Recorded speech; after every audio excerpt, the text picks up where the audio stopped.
Good afternoon and welcome. I am Oluwatimilei Ajayi with the Carnival Radio Midday News.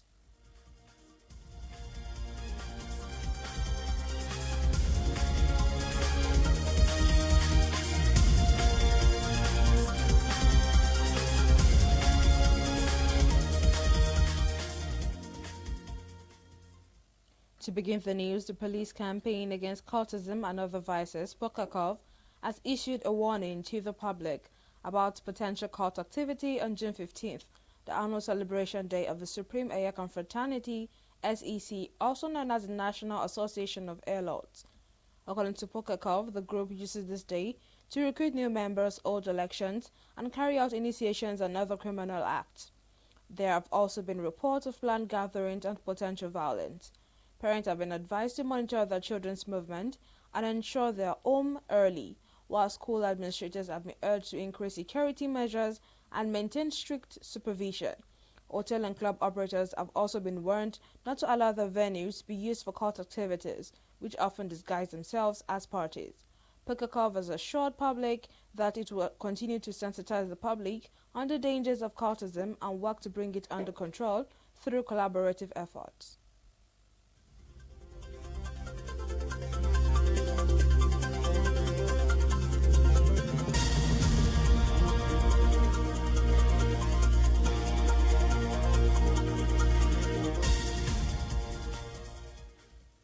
Meanwhile, following the lingering discussions on a new minimum wage for Nigerian workers, organized labor has said it is not fixated on any figure.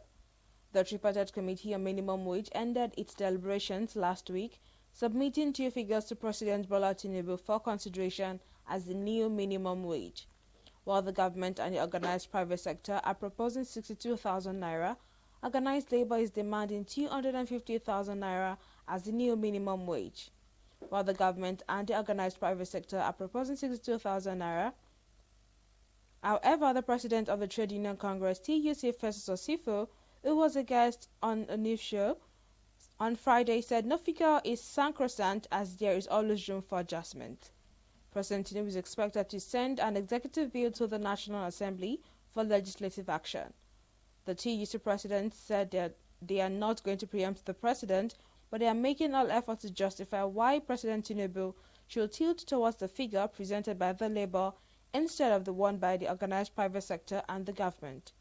He said that if the president sends a figure that is not favorable to the Labour to the National Assembly, they will still approach the lawmakers and push them to do more. Osifo vowed that the work of the Labour leaders will not end until the Minimum Wage Act 2024 becomes law. He said it is premature to predict what Labour will do if what is passed is not acceptable to them at the end of the day.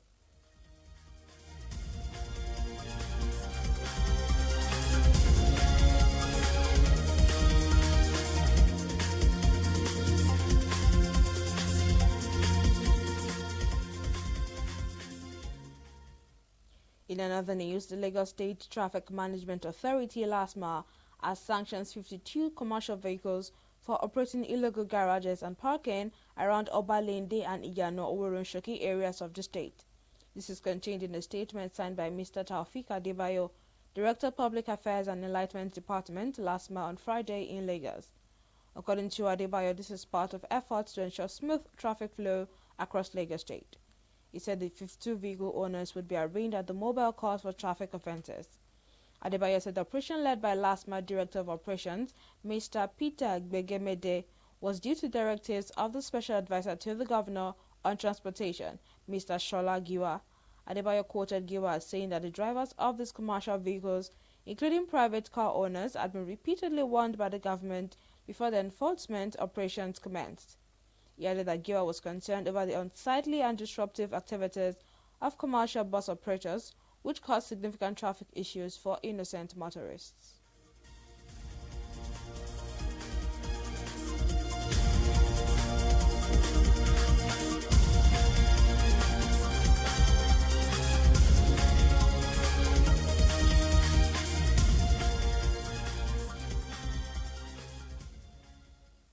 On the foreign scene, G7 leaders turned their attention to China on Friday on the second day of an Italy summit with a focus on how to protect their industries while avoiding an outright trade war with Beijing.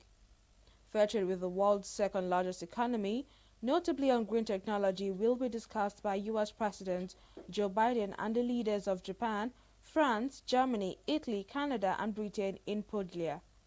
The group of 7 rich democracies will also be seeking a common response to China's alleged support of Russia's military expansion, which Washington says is fueling the war in Ukraine.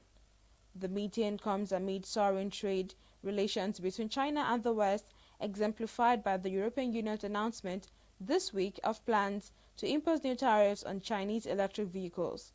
The US, Japan, and European Union, which attends G7 summit as an unofficial eighth partner, have all voiced concerns over China's so-called industrial overcapacity.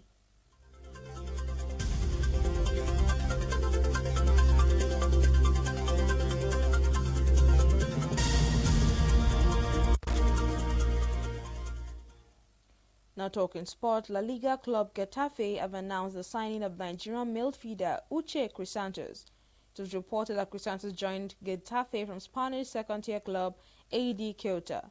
The 21-year-old penned a 4-year contract with the Azuloons. The club announced on their official website that Getafe CF and AD Ceuta FC have reached an agreement for the transfer of Crisantos Uche. The 21-year-old Nigerian footballer has signed with the club until June 30, 2028 and will spend the next 4 seasons in the blue and white jersey. He will continue Getafe's first team for preseason training, where he will compete for a spot in the squad. Ikechukwu Uche and Ogene Karu Etebo are the 2 other Nigerians who have played for Getafe in the past.